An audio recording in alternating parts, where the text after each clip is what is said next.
Madame, monsieur, bonsoir. Merci de nous rejoindre à Canal Algérie. Nouveau numéro de questions d'actu pour parler ce soir du secteur de l'industrie en Algérie qui connaît une mutation et a pour objectif de répondre à une demande nationale de plus en plus importante et conquérir, pourquoi pas, un marché international.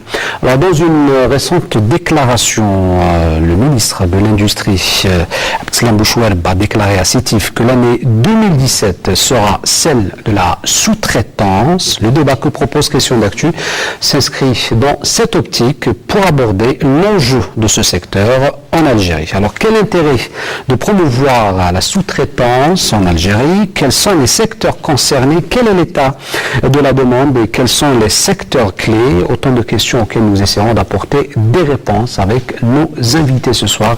Il s'agit sans plus tarder de monsieur Amin Terra. Vous êtes CES au ministère de l'Industrie et des Mines. Merci d'avoir accepté notre invitation. Merci à vous. Bonsoir. À vos côtés, Ramdan Toukal. Monsieur Ramdan Toukal, vous êtes directeur du partenariat SNVI, Société publique, entreprise publique plutôt. Merci d'être avec nous. Merci.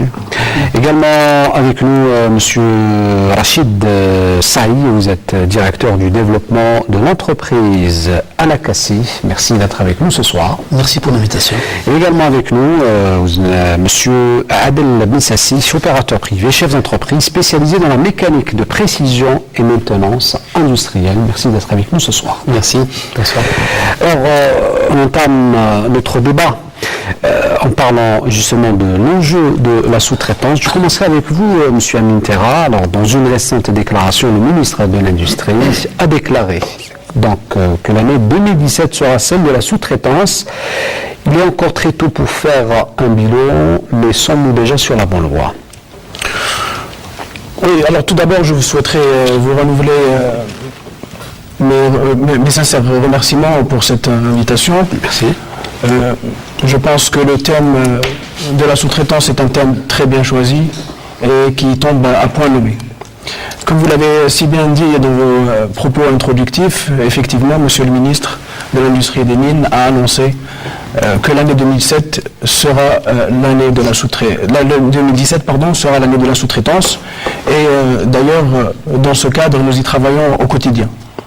Vous avez pu constater une certaine dynamique dans plusieurs filières industrielles qui ont été d'ailleurs consacrées dans la loi de finances complémentaire de 2015 comme étant des filières prioritaires. Je pourrais citer l'exemple de la filière mécanique, la filière électronique, électroménager, la filière industrie pharmaceutique. Ce sont juste quelques exemples de 3 filières qui font partie d'un ensemble de 13. Évidemment, la sous-traitance n'est pas une activité en soi. La sous-traitance est une activité, disons, transversale qui peut toucher l'ensemble des secteurs. Pour être sous-traitant, on est avant tout une entreprise. Pour qualifier une entreprise de sous-traitant, cela dépend de la nature de la relation contractuelle qu'elle entretient avec d'autres entreprises qu'on appelle des donneurs d'ordre. Ces donneurs d'ordre, justement, nous faisons tout pour les inciter, les encourager à s'installer, parce que ce sont ceux-là même qui vont créer une demande et un marché en direction de ces entreprises qui vont venir se greffer tout autour. C'est la dynamique que nous souhaitons créer. Bien sûr, ce ne sont pas juste des vœux pieux, parce que nous les exprimons aussi à travers les textes. Permettez-moi juste de rappeler les dernières mesures qui ont été prises, notamment une disposition de la loi de finances de 2017 qui est adressée directement aux sous-traitants en les accompagnant justement et en les soutenant, en les rendant plus compétitifs, notamment à travers certaines exemptions de TVA et de droits de douane. Alors, ce que je souhaiterais dire, pour développer la sous-traitance et pour avoir ces retombées, notamment en termes d'intégration locale, qui est justement la finalité recherchée, il nous faut bien sûr créer cette dynamique d'installation et d'investissement de grands donneurs d'ordre, mais aussi créer l'environnement le plus propice au développement d'une certaine catégorie d'entreprises qui viendraient justement compléter les efforts de ces donneurs d'ordre pour atteindre une création de valeur ajoutée, de l'emploi et de la richesse. Est-ce qu'on peut parler de chiffres en termes de chiffres en Algérie? Où en est l'Algérie en matière de sous-traitance? En matière de sous-traitance, bon, ça dépend de la filière. Comme je le disais tout à l'heure, la sous-traitance, oui, la sous-traitance ne concerne pas uniquement l'industrie. Votre question est très vague. La sous-traitance, par exemple, on la retrouve depuis très longtemps dans certains secteurs comme les travaux publics, le bâtiment. La sous-traitance, tout simplement, c'est le fait de confier une opération qu'on pourrait réaliser en interne à l'entreprise, mais la confier à une entreprise autre. C'est un schéma et c'est un mode organisationnel qui est aussi le choix des entreprises. Parce que la sous-traitance, ça aide à quoi? Ça aide les donneurs d'ordre d'un côté à externaliser certaines opérations et à se concentrer sur leur cœur de métier. C'est un choix opérationnel fait d'abord par les entreprises. Ça permet en parallèle à des entreprises très pointues, très spécialisées, sous-traitantes, qui vont travailler en collaboration avec ces donneurs d'ordre. Justement, c'est tout là que réside la différence entre une relation commerciale classique de client à fournisseur. Parce que là, le donneur d'ordre et le sous-traitant travaillent en collaboration pour développer certaines fois des services et des produits très spécifiques. D'ailleurs, la relation peut se développer et aller même vers ce qu'on appelle du co-développement de produits ou du co-développement de services. Et dans ce sens, comme au risque de le répéter, c'est un ensemble d'éléments que nous réunissons, que nous mettons en place, et ça vient progressivement. D'ailleurs, preuve en est, pour reprendre la déclaration qui a été faite par Monsieur le ministre, elle a été faite à l'occasion de sa visite dans la wilaya de Sétif, et durant laquelle il a eu l'occasion de visiter une unité de production de pneumatique qui est en cours de réalisation. Cette unité, par exemple, de pneumatique viendra pour consolider des efforts déjà réalisés dans la relance de l'industrie de l'automobile, d'une part, mais viendra aussi pour répondre à des demandes existantes. Justement, on a comme l'impression qu'on découvre la sous-traitance uniquement avec la demande que suscite l'industrie de l'automobile. Si vous permettez que réagir. Peut-être on va donner la parole. Donc, si vous répondez à ma question, bien sûr. C'est par rapport à la sous-traitance, effectivement. Ouais. Bon, la sous-traitance, je parle au nom de la SNVI. Nous, au niveau du groupe SNVI, la sous-traitance, elle était ancrée depuis les années 80 au niveau de notre groupe. Depuis les années 80, il y avait cette politique d'externalisation de certaines activités. Mais est-ce qu'on en parlait assez dans les médias? Oui, bon, il y avait les espaces, les médias, moi il y avait moi les espaces à les foires et expositions, il y avait quand même des séminaires dédiés à cette activité. Au niveau de SNVI, on a pu constituer tout un tissu, des fois on a atteint un chiffre de 500 sous-traitants qui activaient dans plusieurs domaines. Et en plus, nous, on était fortement intégrés. Donc, on faisait nos propres organes, des organes nobles, et on achetait de la matière de l'extérieur qu'on transformait, on faisait plus d'organes, et certaines activités qu'on appelle les sous-traitances de spécialité. C'est-à-dire qu'on ne dispose pas, nous, du savoir-faire de cette activité, donc on l'externalise vers les sous-traitants nationaux. Il y avait des sous-traitants qui fabriquaient des batteries, des radiateurs, des vitrages dans plusieurs domaines, dont l'entreprise qui est à côté de nous, donc Somimi, qui faisait de la pièce de mécanique de précision. Et ça a permis de densifier tout ce tissu. D'ailleurs, c'est ce tissu qui nous a servi de base pour le volet intégration nationale avec les projets d'automobile et Renault. Donc c'est cette base-là de ces fournisseurs-là qu'on a pu entamer un peu ce volet d'intégration nationale. Donc elle existait déjà, elle était ancrée dans le... Ça c'est pour la SNVI. Et les autres secteurs, parce que j'imagine que la sous-traitance ne concerne pas uniquement l'industrie automobile. Et bien sûr, moi je voudrais d'abord rappeler que la sous-traitance est un outil de compétitivité. C'est une activité qu'il faut définir comme étant un outil de compétitivité, pour commencer. Donc, pour répondre à toutes ces préoccupations telles que l'a souligné M. Terret et M. Toucol, nous, Chambre algérienne de commerce et d'industrie, nous avons initié un salon inversé de la sous-traitance. Qui aura lieu le mois d'avril du 3 au 6 avril 2017 au Pont Maritime à Alger. Le concept de salon inversé est utilisé de par le monde, notamment dans le domaine de la sous-traitance. Donc, je voudrais rappeler ce que c'est qu'un salon inversé de la sous-traitance. Dans un salon classique, c'est le vendeur qui vient exposer. Et l'acheteur va venir donc en visiteur. Donc le vendeur, il expose ses biens ou services qu'il offre, et l'acheteur va venir en visiteur. Dans le cas du salon inversé de la sous-traitance, c'est l'inverse qui se produit. C'est la demande qui expose. C'est le donneur d'ordre qui expose. Donc il expose ses produits ou ses besoins en pièces, en composants, etc. Et le visiteur, c'est le prestataire, le sous-traitant industriel qui va venir rencontrer la commande. Donc voilà, on offre l'espace, cette opportunité pour donner la chance donc aux donneurs d'ordre et receveurs d'ordre de venir se rencontrer dans cet espace. Ça, c'est pour l'espace, enfin le salon, mais un peu dans l'esprit... pour revenir au secteur, et on a parlé de secteur automobile, il y en a dans le secteur de la métallurgie, la construction métallique, l'électroménager, les gens qui sont dans le CKD, SKD, donc qui sont dans les collections dites de montage, et tout ça, ils sont concernés par la sous-traitance. Mais pour vulgariser un peu, peut-être s'inscrire un peu dans l'esprit de cette de question d'actu, quel est l'enjeu de la sous-traitance? Allez-y. Pardon. Il faut d'abord définir la sous-traitance, et je pense que mes collègues ici présents l'ont bien fait, mais je tiens à expliquer quelque chose pour les gens qui ne sont pas forcément experts dans le domaine. On va dire profane. Profane, tout à fait. Le catering, c'est de la sous-traitance. C'est-à-dire que quand vous faites appel à des gens pour de la restauration, qui vous ramènent des plateaux repas, c'est une forme de sous-traitance. D'accord ? Dans la sous-traitance, on peut avoir, comme a fait SNDI, un délestage, c'est-à-dire qu'on a une entité qui intègre tout, et puis qui à un moment se dit non, on va donner ça, certaines activités à des gens qui vont se spécialiser, qui seront plus flexibles, moins chers, et donc on commence à créer un tissu de sous-traitants. Donc si vous voulez, la thématique de la sous-traitance est vaste, mais en industrie, elle est souvent liée à la mécanique au sens large, c'est-à-dire que ça peut être la métallurgie, la sidérurgie, la mécanique de précision, la chaudronnerie, tout type de fabrication qui sont là pour, encore une fois, enfin, si je peux me permettre, répondre aux besoins du client. Parce que l'objet de toute entreprise de sous-traitance, la personne la plus importante au sein d'une entreprise de sous-traitance, c'est le client.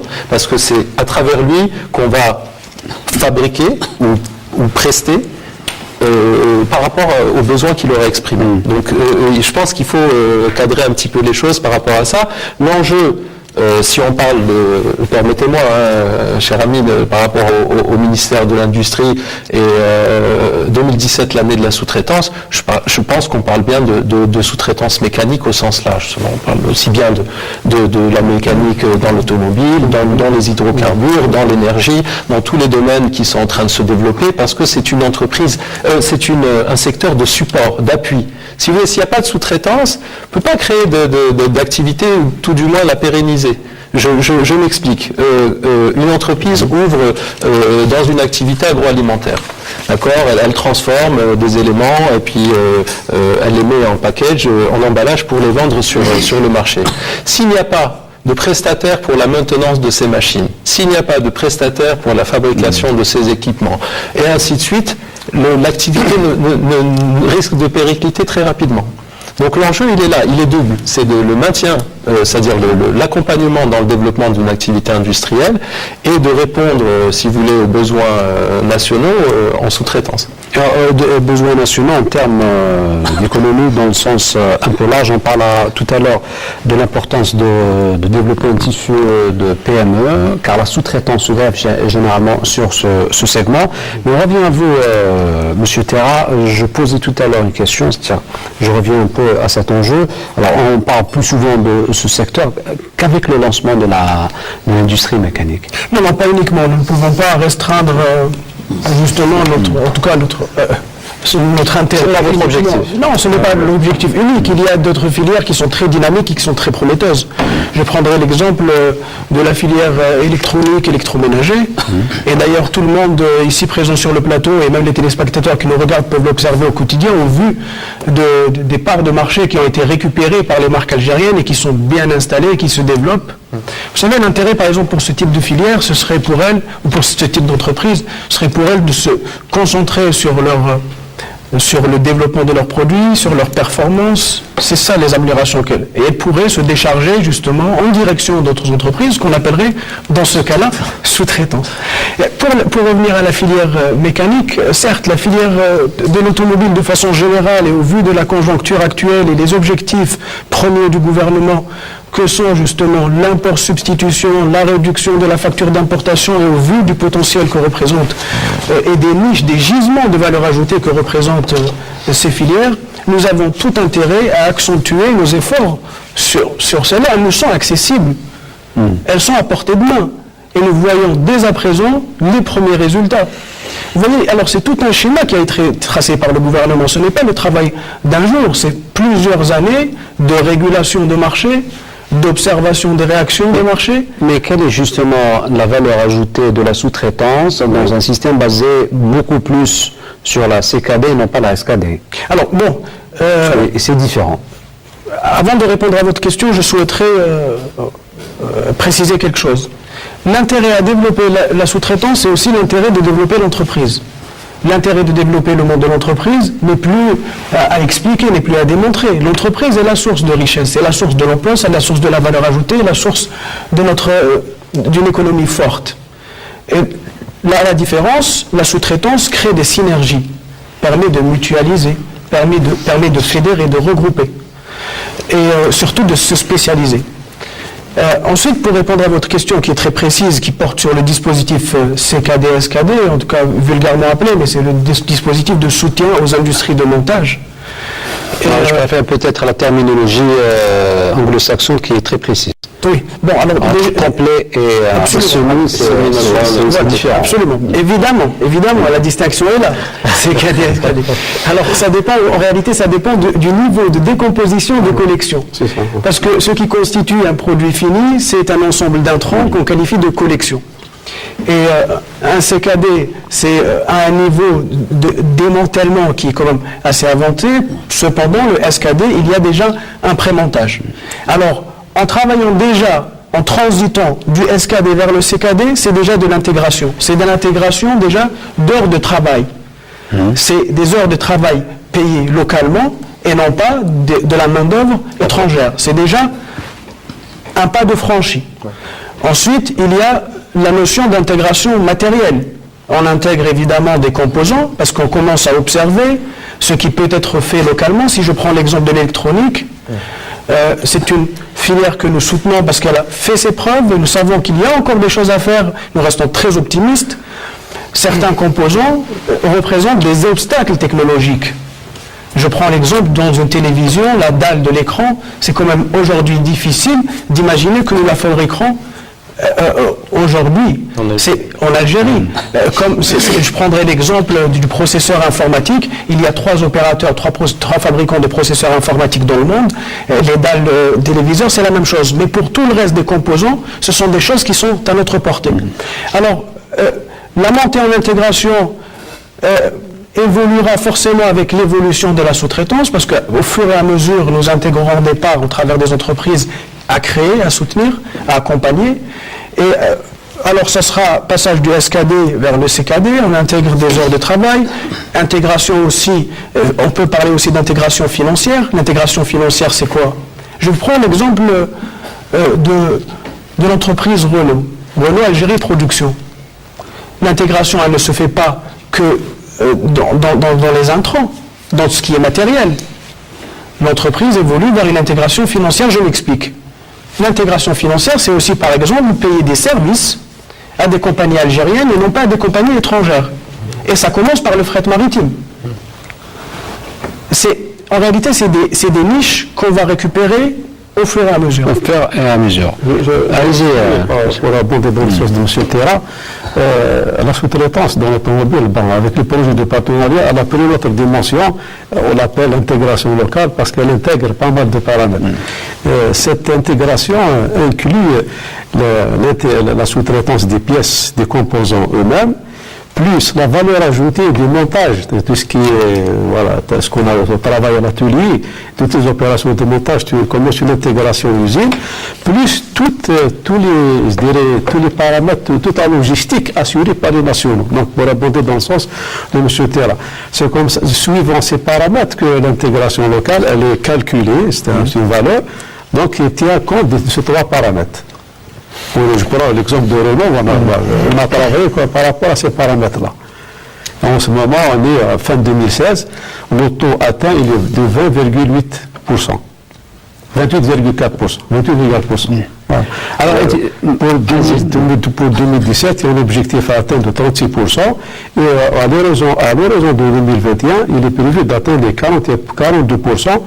Comme prévu dans les accords. Mais ça reste, tributaire. Mais ça va être, il y aura, parce que les 42% vont voir l'intégration dans l'usine des opérations de tôlerie, emboutissage, peinture. Et là, c'est une valeur ajoutée assez importante. Et ça reste tributaire aussi d'un paramètre très important qui est le transfert technologique.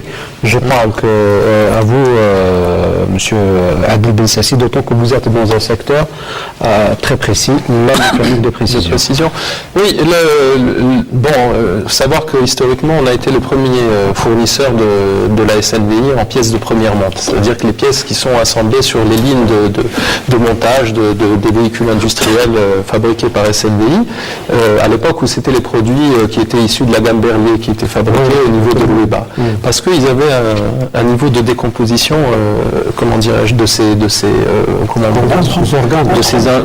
organes, absolument, puisque SNVI fabriquait sa boîte à vitesse, le système de direction, très fortement intégré. Voilà. Là, on en est au début. Alors, juste pour ouvrir une parenthèse, on a eu l'occasion de discuter avec monsieur le directeur de l'investissement du ministère de l'Industrie autour justement du secteur de l'automobile en Algérie et de son développement. Il faut savoir que la phase SKD, telle qu'elle est une phase transitoire. C'est-à-dire qu'elle ne peut pas être rentable à terme.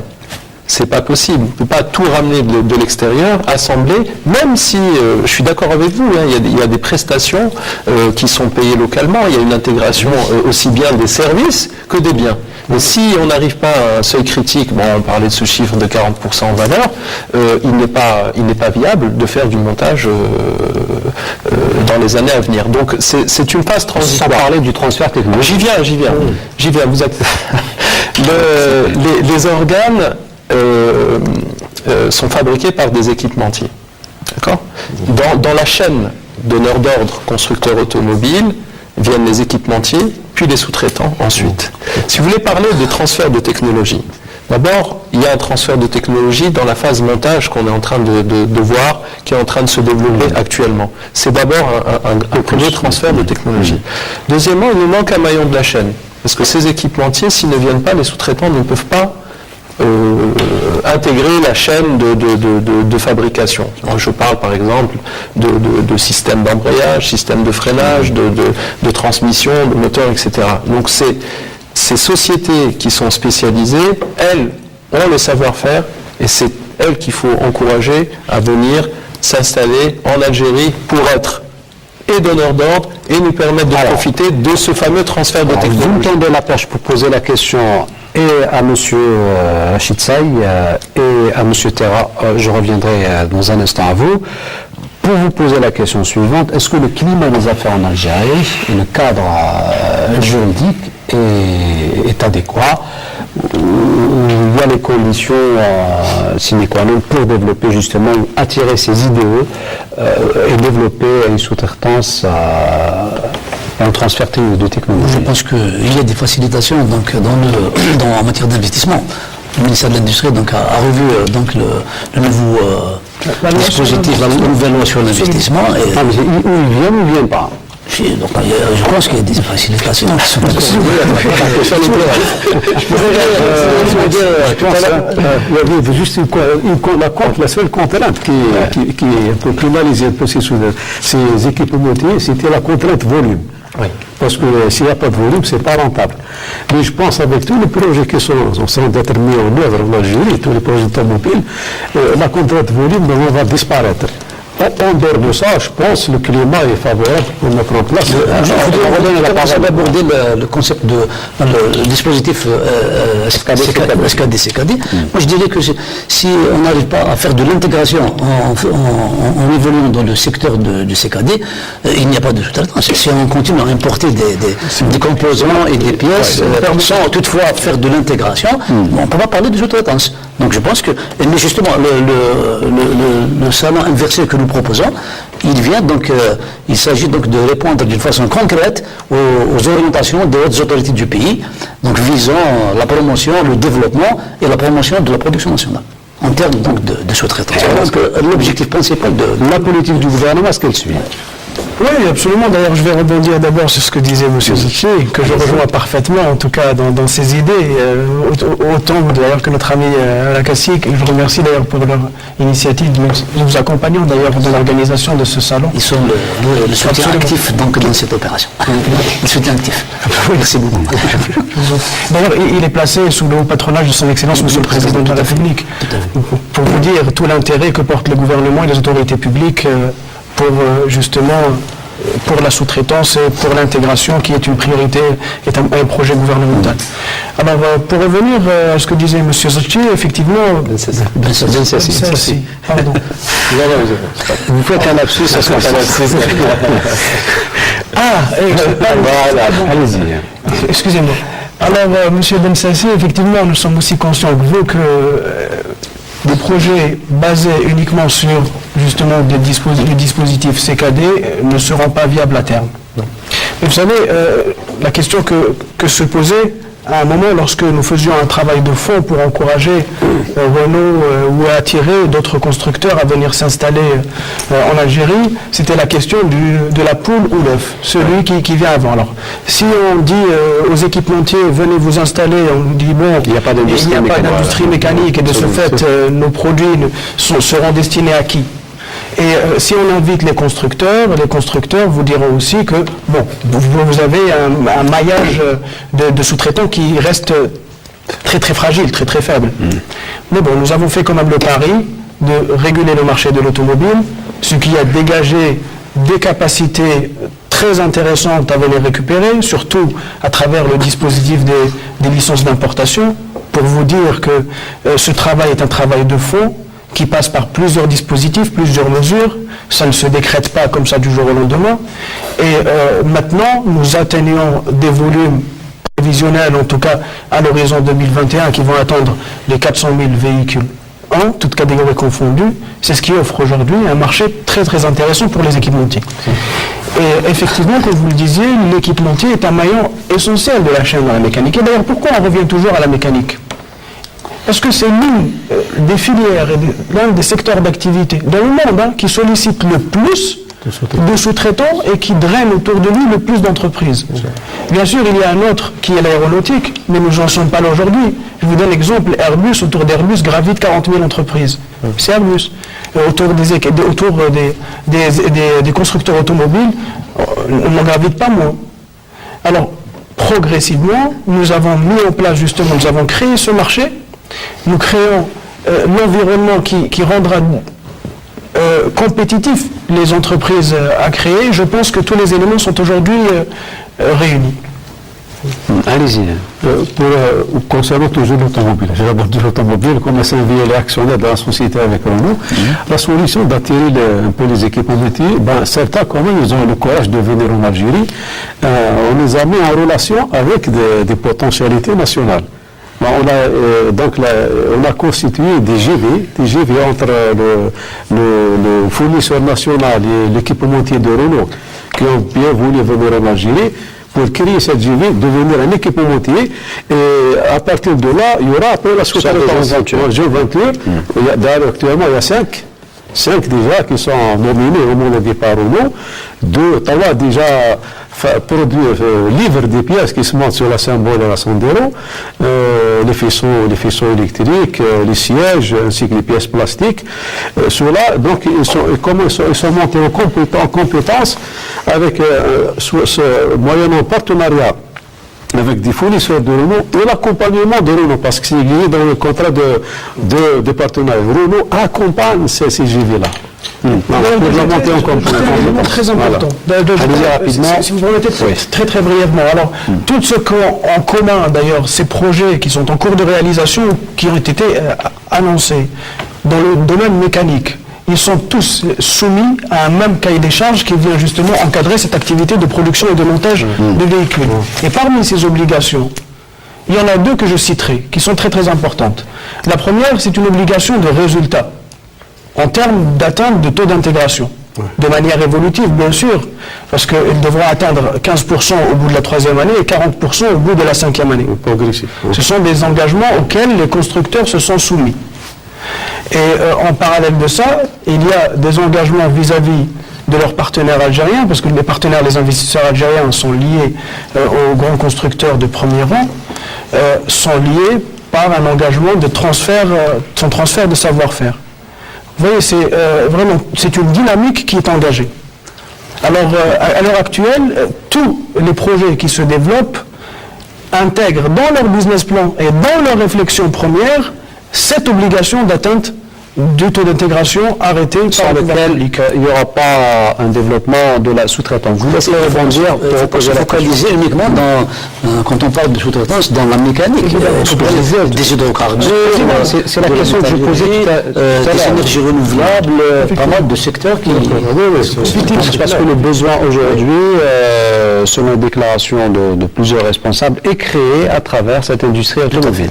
Alors, moi je poserai la question à M. Adel Bensassi. Vous qui êtes, entre autres, dans la sous-traitance mécanique, pensez-vous que les conditions sont favorables au développement de la sous-traitance? Je parle aussi bien pour le secteur public que le secteur privé que vous représentez. Bien, je parlerai sans embâche, je vais être direct. Nous avons un environnement qui est difficile. D'accord. On va pas se raconter d'histoire, il y a des difficultés, il y a des contraintes qui ont été citées par diverses associations professionnelles et patronales, notamment en ce qui concerne le foncier, l'accessibilité au crédit, au financement, les lourdeurs administratives, tout ça, ça fait partie de notre quotidien et puis en tant qu'entrepreneur, on gère ça. Vous dire que vous êtes dans la survie. Non, pas du tout. Non, attendez, je ne vais pas vous faire pleurer, mais voilà, c'est des choses qu'on vit, donc il faut le dire. Maintenant, si vous voulez rendre attractif un marché pour une entreprise étrangère, parce que souvent on nous parle de certaines contraintes, notamment liées à la loi du 51-49 ou certaines choses. Moi, je pense que c'est le marché qui décide. C'est-à-dire que c'est le marché qui va décider une entreprise étrangère à venir, quelles que soient les contraintes. C'est un rapport à faire. Le gain, par rapport à ces contraintes-là, parce que ces contraintes-là ont un coût. Et quel est l'état de ce marché aujourd'hui? L'état de ce marché, la demande est colossale. Je vais vous expliquer, nous sommes du côté de Jijel pour mon activité de mécanique de précision. Nous avons le port de Jijel qui est à 3 km de la zone industrielle et on voyait débarquer jusqu'à 1 demi-million de véhicules annuellement. C'est un chiffre qui me faisait à moi froid dans le dos parce que je voyais ça comme de l'importation de chômage. C'est-à-dire que parler bien justement de cette main-d'œuvre qui maintenant est payée en dinars parce qu'on commence à faire déjà une activité de montage, ça n'existait pas auparavant, donc c'est déjà une grande opportunité. Le fait d'avoir régulé le marché va pouvoir commence déjà à créer cette activité automobile. Maintenant, il n'y a pas que l'automobile. Nous sommes un pays pétrolier. Ou plutôt gazier, si on me permet de m'exprimer ainsi, un très grand producteur à l'échelle internationale. Donc tout ça, ça crée des besoins de l'exploration jusqu'à la distribution, passant par le transport, par canalisation, la production, etc., etc. On a parlé de 3 à 5 milliards de dollars d'importation annuelle de pièces de rechange et équipements. C'est quand même un marché de sous-traitance très lucratif et qui est quand même apporté pour peu qu'il y ait cette même dynamique qui a été initiée pour l'automobile via notamment la réorganisation des filières. Alors je vais vous parler du cluster qui est une nouvelle réorganisation de filières qui a été initiée par le ministère de l'Industrie. J'ai l'honneur de présider le premier cluster mécanique de précision, donc qui est au niveau du centre et qui dont l'aire géographique, disons, c'est l'Algérie. C'est-à-dire on ne s'est pas limité à une région, parce que le cluster est un groupement d'acteurs d'une même filière, d'ailleurs, qui sont concentrés dans la même activité, dans une région définie. Nous, par rapport à l'état de nos PME dans le domaine, nous avons décidé d'ouvrir ça pour l'Algérie. Alors ce sont des donneurs d'ordre, publics ou privés, peu importe, on ne fait pas le distinguo, on parle d'entreprises, tout simplement. Il y a les sous-traitants, il y a les centres de recherche et universités, ainsi que les associations telles que les bourses de sous-traitance, associations professionnelles, patronales, etc. Alors tout ça pourquoi? C'est pas juste pour se voir autour d'un café, c'est pour optimiser la filière. C'est-à-dire qu'est-ce qui peut être fait pour répondre aux besoins? Alors, on a eu 2 thématiques sur lesquelles on est en train de travailler actuellement. Le premier, c'est comment arriver à pénétrer le marché des hydrocarbures, disons de façon générale, qui est très exigeant en matière de normes, et casser un petit peu ces entraves d'accès au marché. Parce que c'est une réalité. Vous parlez de difficulté, ça c'est une difficulté pour nous. On n'arrive pas à trouver, si vous voulez, la formule, tout en restant dans le cadre légal, pour ouvrir les portes à nos sous-traitants pour leur permettre de développer cette activité dans le domaine des hydrocarbures. Le deuxième, c'est de préparer les besoins de l'industrie automobile naissante. C'est-à-dire que moi, qui suis sous-traitant, je ne parle pas de moi personnellement, mais à titre d'exemple, rien ne m'empêche demain de dire tiens, et si en m'associant justement avec un partenaire qui m'apporterait lui le savoir-faire, je ne deviendrai pas équipementier. Quels sont les besoins à définir? Parce qu'actuellement, on va parler de notre voisin, il y a un constructeur. Celui de l'Est ou celui de l'Ouest? Non, celui de l'Ouest, vous savez bien. Oui. On parle d'automobile, donc. Et les autres ont fait une très bonne chose aussi. Les autres ont développé la sous-traitance en diminuant les droits de douane au prorata des pièces fabriquées dans leur pays. Nos voisins de l'Ouest ont attiré un grand constructeur et ils sont en train de réaliser, je crois, 200 et quelques mille véhicules annuels, et puis c'est en train de monter en cadence. Alors, l'avantage qu'ils ont, c'est que, comme il n'y a qu'un seul constructeur, d'accord, on a mutualisé tous les besoins et donc les équipementiers viennent plus facilement parce qu'on atteint un seuil critique, c'est-à-dire de rentabilité. Chez nous avons actuellement... Est-ce que ce n'est pas par rapport aux conditions d'investissement? Aussi, possiblement, c'est une question de négociation. Malheureusement, je ne peux pas vous dire plus. C'est la question qu'on va poser. Absolument. Mais pour terminer, cette réorganisation de filière, notamment à travers le cluster, permet d'identifier les besoins qu'on peut mutualiser auprès de différents constructeurs. Un fabricant, je vais vous donner un exemple, un fabricant de plaquettes de frein, rien n'empêche de travailler pour Hyundai, pour Renault, pour Peugeot, pour Volkswagen et pour d'autres. Donc il y a un travail qui est en train de se faire, parce que peut-être que les gens ont l'impression que voilà, on est tous plus ou moins, c'est-à-dire du même avis. D'abord, le secteur de la mécanique, c'est un secteur transversal. Il touche à tous les domaines. Et comme vous l'avez dit très, très clairement, il ne s'agit pas de parler seulement d'automobile. On parle je vous ai parlé du secteur des hydrocarbures. Il y a le secteur de l'énergie. Vous savez que General Electric est en train de construire son usine de Betna pour la fabrication de turbines. C'est quand même extraordinaire. Une turbine, c'est 20 000 pièces. Vous vous rendez compte? Sans parler de tous les services et les prestations qui vont autour. Les énergies renouvelables, les transports, pas mal de grands secteurs qui sont concernés par la sous-traitance. On peut revenir à ce qu'a dit M. Bensassi, donc concernant les clusters. Ça, c'est de l'intelligence économique. Donc on apprend à travailler ensemble. Donc plusieurs entreprises de la même filière qui se regroupent et qui font le même travail et qui avancent mieux en développant une intelligence économique autour de la filière. Je rajoute juste également par rapport à M. Bensassi en termes de clusters. Dans la filière automobile également, mécanique, il y a une création de 2 clusters, l'un à l'ouest, carrément sur l'automobile, et l'autre à l'est sur les industries mécaniques. Ce n'est pas mécanique de précision, c'est les industries mécaniques. Pour booster un peu ces filières, mutualiser, créer les synergies entre les opérateurs, et puis se composer d'industriels, d'universitaires, de labos de recherche, etc. Il faut le comprendre, nous, les hommes de médias, on est beaucoup plus attirés par le résultat que par le processus lui-même. Le résultat, il faudra se donner des rendez-vous dans des échéances raisonnables. Je pense que l'invitation, comme je le disais tout à l'heure, cette émission tombe à point nommé parce qu'elle est au début d'une aventure et à laquelle doivent contribuer énormément d'entreprises qui doivent se donner aussi l'ambition d'atteindre ces objectifs. On risque de reprendre les propos de M. le ministre de l'Industrie et des mines, l'Algérie est une grande nation et de ce fait, elle doit se donner aussi des objectifs et des ambitions à sa hauteur. Et pour cela, nous avons besoin de la mobilisation de toutes les énergies, de toutes les entreprises et d'un esprit entrepreneurial sérieux. Les opportunités sont là. D'ailleurs, pour répondre à votre question par rapport au cadre juridique et aux incitations à l'investissement, les sous-traitants sont des entreprises productrices de services et de biens, et de ce fait, elles peuvent bénéficier de ce qu'on appelle le régime général d'incitation à l'investissement, qui comprend carrément un package qui accompagne l'entreprise dans la réalisation de son investissement, dans son exploitation et même à des phases d'extension. Cela comprend des exonérations fiscales et parafiscales. Il y a cependant une mesure qui leur est destinée très précisément. C'est celle introduite dans la loi de finances de 2017, qui est orientée exclusivement aux sous-traitants et qui exonère l'acquisition de matières premières ou d'intrants pour la production justement de TVA et de droits de douane, que ce soit acheté localement ou importé.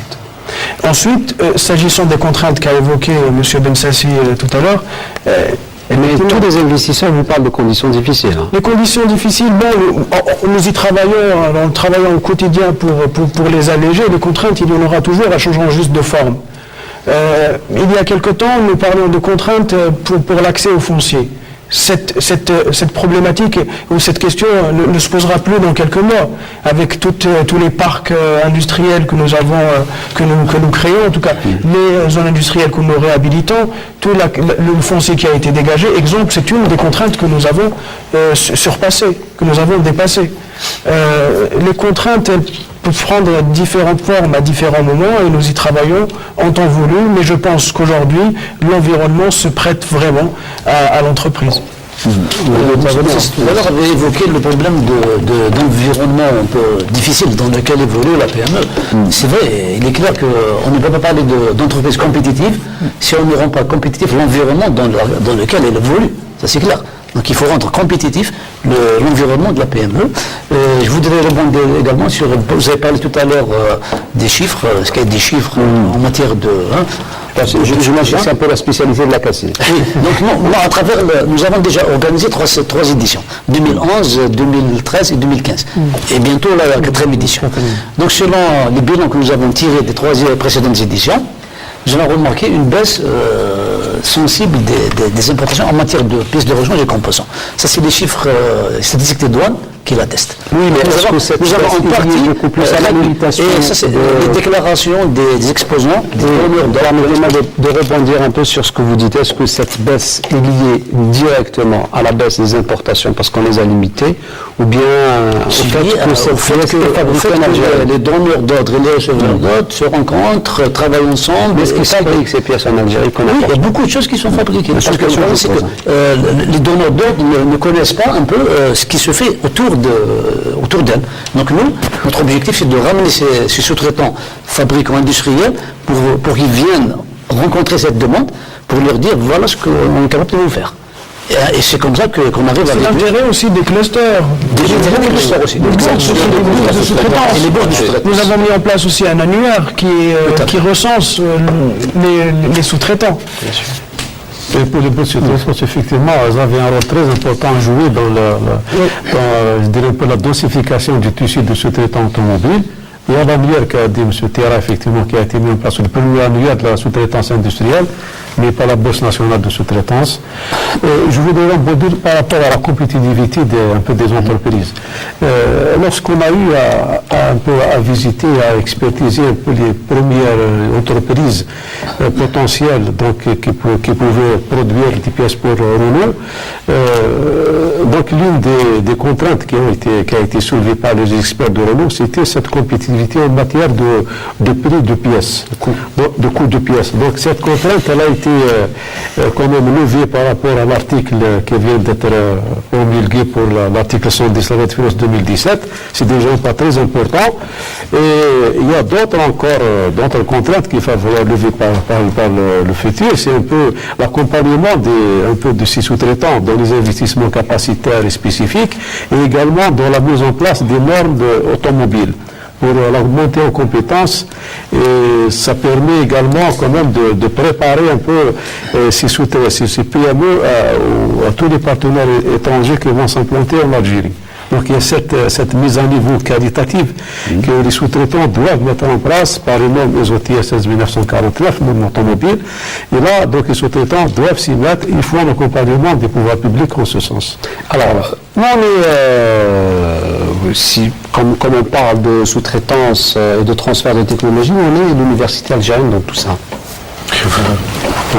Alors, par rapport à ça, juste parce que comme il y a une information importante, il y a le ministère de la formation professionnelle. Je parle aussi de la recherche. Voilà. Surtout, il y a le métier lui-même de l'automobile. Il y a 2 écoles, 2 instituts spécialisés qui sont créés en Oran, un ARZU et un SENIA. C'est pour l'enseignement des métiers de l'automobile. Donc c'est pour créer, former les futurs emplois pour aider sur l'automobile.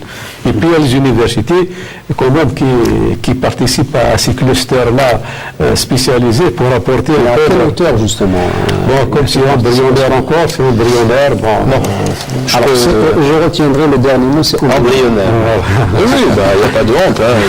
Il faut bien commencer un jour. De toute façon, on dit on est en train d'entamer une démarche complètement décomplexée par rapport au fait d'avoir intégré justement, notamment dans le cluster mécanique de précision, les centres de recherche et universités. Et on est face à des donneurs d'ordre avec des exigences techniques très élevées. Donc les centres de recherche et universités sont là pour 2 choses. Pour valider la partie études, notamment dans le cadre de projets d'intégration, parce qu'il ne s'agit pas juste de dire oui, on va fabriquer la même pièce. Il faut d'abord comprendre à quoi elle sert, donc il y a un travail de reverse engineering qui doit être fait, et on ne peut pas être jugé parti. Donc on doit avoir un partenaire scientifique qui soit à même d'être capable de valider. Et la deuxième des choses, c'est quand même notre vivier. C'est-à-dire ces centres de formation, CFPA, université, c'est les futurs bras, cadres de... Est-ce qu'on fait suffisamment appel à ces gens-là? Est-ce qu'on leur fait confiance lorsqu'il s'agit de sous-traiter avec des multinationales qui sont exigeantes en matière de qualité? Écoutez, la démarche... vous disiez le terme embryonnaire, oui, on en est au début, d'accord. On ne peut pas... je vois mal un grand donneur d'ordre dire votre étude elle est validée par l'université, mais vous savez l'université non, on parle du monde du savoir. On a quand même des universités qui sont sérieuses. Nous avons des thésards, des doctorants qui sont de niveau international. Je ne vois pas pourquoi on devrait en rougir par rapport à des universités étrangères. La deuxième des choses, c'est que le pont entre le monde économique et le monde du savoir n'existait pratiquement pas. C'est-à-dire qu'on se voyait, on se connaissait, mais on ne se parlait pas. D'accord ? Il n'y avait pas ce dialogue, justement, parce que je reviens un peu sur le cluster de façon générale. Vous avez, encore une fois, donneur d'ordre, receveur d'ordre, centre de recherche université, la partie associative. Il y a des gens qui sont concurrents. Donc déjà, le fait de se mettre autour d'une table avec ses concurrents, d'essayer de trouver, d'optimiser, si vous voulez, les choses. Ça, c'est déjà un premier pas. Le fait de se mettre en face de ces donneurs d'ordre, parfois, nous oblige à dire des choses qui font pas toujours plaisir à entendre, mais qui sont bien à dire. Parce qu'après, il y a une compréhension qui naît autour de ça. Et c'est la même démarche avec les universités. Au début, c'était « Ah, mais vous savez, les entreprises, elles font jamais appel à nous ». De même, pour les universités, on a l'impression d'avoir affaire à un mur et à aucune porte, personne ne veut nous parler. C'est un début. En tout cas, ça marche très bien. Les gens sont très ouverts et les choses viennent naturellement. Je vais vous dire mon avis. Si la baisse, d'accord, des cours du brut ont été un électrochoc, d'accord, cet électrochoc a été salutaire pour nous. Je vais vous dire... on en parlait du pétrole parce que c'est quand même notre richesse qui nous permet d'équilibrer un certain nombre de choses et puis d'avoir de la ressource. Je souhaiterais avoir cette ressource, la garder pour les générations futures. Vous savez, quand on creuse un gisement, que ce soit minier ou pétrolier, c'est une ressource finie. C'est-à-dire qu'à un moment, ça va s'épuiser. Par contre, l'industrie du savoir et le travail, c'est infini.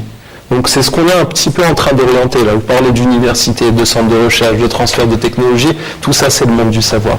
Et ça, pour moi, je pense que ça va être la future ressource et pas temporaire. On va terminer sur ça. Dans la politique du département de M. Bouchouareb, quel intérêt on accorde à cette industrie du savoir? Bon, nous avons, tout comme M. Ben Sassi, compris tout l'intérêt qu'il y a, et d'ailleurs l'intérêt n'est plus à démontrer. Tout le monde est conscient de la place que doit avoir l'université, la recherche dans le monde économique. Ça ne doit pas être deux actions ou deux dynamiques qui parallèles, mais ça doit travailler la main dans la main, et nous le faisons d'ailleurs. Nous avons créé ce lien entre les entreprises et les universités. Nous en sommes vraiment conscients, et d'ailleurs même au sein de nos groupes, nous avons créé des centres de formation qui sont associés à de grandes universités internationales, parce qu'il y a vraiment un transfert de savoir-faire et des pratiques à récupérer. Il faut bien s'avouer que nous avons un retard à rattraper. Vu que c'est la fin, je pense que c'est la dernière. Il reste 3 minutes. Il reste 3 minutes. Je pense que nous ne pouvons pas aborder la question de la sous-traitance sans rappeler la nouvelle loi d'orientation de la développement de la petite et moyenne entreprise qui vient d'être adoptée, et donc les textes d'application seront incessamment publiés pour éviter d'écorcher en tout cas ces termes. Permettez-moi juste de rappeler très très rapidement. Alors, elle consacre le chapitre 2 sous le titre de la promotion de la sous-traitance, et son article 30 cite la sous-traitance est l'instrument privilégié de densification du tissu PME. Elle fait l'objet d'une politique de promotion et de développement visant le renforcement de la compétitivité de l'économie nationale. Et de poursuivre, il y a l'Agence nationale de développement de la petite et moyenne entreprise qu'on réforme actuellement, et qui a pour objet principal d'assurer l'intermédiation entre les donneurs et les receveurs d'ordre, de collecter et analyser l'offre et la demande nationale en matière de capacité de sous-traitance, de valoriser le potentiel des PME en matière de sous-traitance à travers des programmes spécifiques visant l'amélioration de leurs performances, promouvoir les activités de sous-traitance et de partenariat par le soutien aux bourses de sous-traitance, assurer la mission de point focal dans le cadre d'un système d'information unifié des bourses de sous-traitance, élaborer des contrats types selon une approche filière se rapportant aux droits et obligations des donneurs et des receveurs d'ordre, élaborer et actualiser un guide juridique de sous-traitance, et pour terminer, j'espère que personne n'en aura besoin, assurer la médiation entre les donneurs et les receveurs d'ordre en cas de litige. Et je rappelle que le journal officiel est disponible sur Internet pour les gens qui veulent plus de détails. Bon, merci. Juste par rapport à la recherche et le développement, tous les cas de sous-traitance, ils ont intérêt à mettre en place une section, une structure de recherche et développement, parce que pour être sous-traitant de l'automobile, vous êtes appelé à répondre à toutes les modifications de l'automobile qui évoluent constamment. Voilà, et puis également, ça permet il demande également d'assurer une certaine quand même garantie de la reproductibilité de la pièce sur une longue durée. Donc il faut avoir cette structure toujours en permanence au niveau du sous-traitant. Alors, on ne va pas refermer ce débat un instant, M.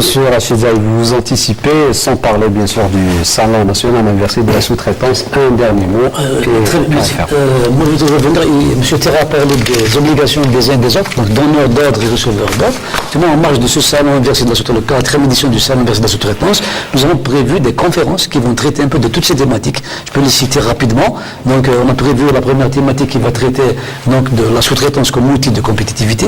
Une deuxième thématique qui va traiter donc de la sous-traitance dans les énergies renouvelables, qui est un domaine très, très intéressant. La troisième thématique qui va traiter donc des aspects juridiques donc, liés au contrat de sous-traitance entre les donneurs et les receveurs. Et une quatrième thématique qui sera dédiée donc, au rôle des clusters dans la sous-traitance. Voilà un peu. Donc j'aurai le plaisir d'inviter les gens. Permettez-moi de lancer un appel aux donneurs d'ordre de venir en force participer à la 4e édition du SANIST qui se tiendra du 3 au 6 avril 2017 et également aux visiteurs, donc donneurs d'ordre, consulterait recevoir. SSD, Merci. Monsieur Rachid Saïd, directeur du développement de l'entreprise Alakassi, merci donc pour votre participation et tous ces éclairages. Merci. À vous également, Abdel Bensassi, vous êtes chef d'entreprise spécialisé dans la mécanique de précision et maintenance industrielle. Merci à vous également, monsieur Ramdan Toukal, directeur du partenariat au sein de l'entreprise publique l'ASAVI. Merci. Et également, merci à vous, monsieur Amin Terra, vous êtes CES au ministère de l'Industrie et des Mines. Merci à vous. Merci à vous également, madame, monsieur, de nous avoir suivis, en espérant vous retrouver la semaine prochaine pour parler histoire avec le 19 mars. Je vous dis au revoir et bonne soirée.